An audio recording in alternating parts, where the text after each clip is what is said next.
Tout le monde peut être un leader. Le leadership est un état d'esprit et une manière d'être. L'objectif du jeu questionnaire dans la tête d'un leader est de présenter des leaders de la vie courante, des gens que vous côtoyez au quotidien, afin qu'ils nous partagent ce qui tourne dans leur tête.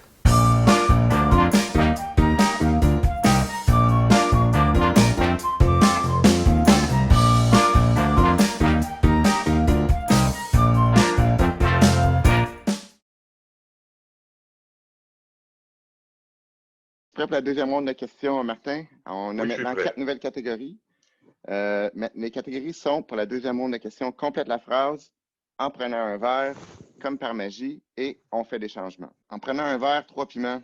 Comme leader, quelle est ta question préférée? Je dirais, c'est qu'est-ce que tu en penses? Parce que euh, j'aime beaucoup quand les gens réfléchissent.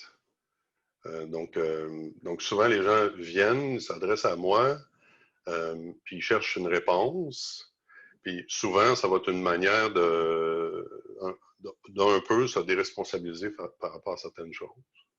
Donc, lorsque le but, c'est vraiment de connaître mon opinion, là, je vais la donner. Lorsque le but, c'est plutôt que je décide, là, je vais répondre par qu'est-ce que tu en penses. Comme par magie, 4 piments. Comment fais-tu pour mettre fin à une conversation qui dure trop longtemps? Ben, je l'arrête, carrément, tout simplement. Euh, je sais, je sais, je sais pas comment expliquer ça autrement que comme ça. C'est très difficile pour moi de pas de cacher ce qui se passe derrière mes yeux. Certains vont dire que c'est un genre de straight shooter. Là. Quand, quand il y a quelque chose à dire, on essaie de le dire. Là. Évidemment, il y a une façon de le faire, mais une conversation qui dure depuis trop longtemps, on l'arrête. C'est tout. Poliment, on l'arrête. Complète la phrase, 3 piments. Pour moi, c'est important que les gens. J'allais dire s'exprime, mais je vais plutôt dire soit entendu. Maintenant, ça veut pas dire que tout le monde a raison. Ça veut pas dire que, que tout ce qui est dit est légitime, mais toutes les personnes méritent de dire ce qu'ils pensent. On fait des changements pour 4 piments. S'il n'y avait aucune limite de coût, quelle est la chose que tu donnerais à tous tes employés? Je donnerais du temps. Parce que je me suis rendu compte en parlant avec beaucoup de gens, beaucoup de monde, beaucoup de gens qui travaillent pour nous, que c'est ce qui semble être le plus apprécié. Donc, du temps pour faire ce qu'ils aiment faire ou du temps personnel. Mais ça serait du temps. Évidemment, on a une compagnie de service, nous. C'est ce qu'on n'a pas. Ou en fait, c'est ce qu'on vend. C'est un peu plus difficile. Donc, c'est peut-être pour ça que je valorise beaucoup cet aspect-là. Là, parce qu'on n'en donne pas autant qu'on aimerait en donner à cause des impacts financiers que ça a sur nous. Complète la phrase, 4 piments. Au travail, les gens ne devraient pas avoir à demander la permission pour. En fait, ils ne devraient pas avoir à demander la permission pour à peu près tout.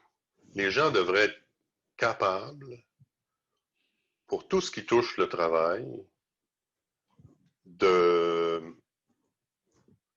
de comprendre quel est le périmètre puis comment ils peuvent opérer dans ce périmètre-là. Euh, la seule affaire, la seule affaire que je crois qui est important, c'est qu'on fixe ce périmètre-là d'une façon assez claire. Après ça, à l'intérieur de ça, les gens sont libres d'évoluer comme ils veulent. En fait, c'est ce que j'aimerais qui arrive là, tout le temps. On fait des changements, 5 piments. Qu'est-ce que tu vois que les autres leaders ne voient pas? C'est même pas une question de voir plus que d'autres. C'est une question d'être hyper aligné sur ce qu'on pense être la chose à faire. Donc, à ce titre-là, tous ceux qui sont, bon, on va dire, tous ceux qui sont des leaders, entre guillemets, au moment donné, il se passe la même chose pour chacun d'entre eux. Là. Donc, je pense pas que quand je suis dans une forme de leadership quelconque, je pense pas de voir des choses que d'autres ne voient pas. Je pense plutôt que je suis sur mon X, tout comme d'autres leaders vont l'être à un moment donné. On arrive déjà à la question finale. On va vite. Martin, quand est-ce qu'un leader doit laisser sa place? Ah, c'est une bonne question. En fait, je dirais à partir du moment où on n'est plus nous-mêmes motivés par les choses qu'on fait ou qu'on a l'impression qu'on fait un peu de surplace. À partir du moment où on voit quelqu'un d'autre arriver sur son X, on devrait se retirer. Puis je pense que ça arrive naturellement quand quelqu'un, son but, c'est pas d'être un leader ou c'est pas d'avoir du leadership ou c'est pas d'inspirer. Il va lui-même être inspiré par quelqu'un d'autre puis il va le suivre à ce moment-là. Donc, c'est un genre de relais qui se fait naturellement. Bravo, ça a été très agréable de t'avoir comme participant. Des questions, des réponses profondes, synthétisées en 30 secondes, ça a été bien réussi. C'était difficile. Merci de m'avoir invité à faire ça. Mais j'ai trouvé ça particulièrement difficile pour certaines. Si vous avez aimé cet épisode, démontrez-le en vous abonnant à la chaîne YouTube et en donnant un thumbs up à cette vidéo. Si vous aimeriez suggérer une question ou vous connaissez un leader qui mérite de partager ce qu'il a dans sa tête, ajoutez vos suggestions dans la section des commentaires sur YouTube. À bientôt.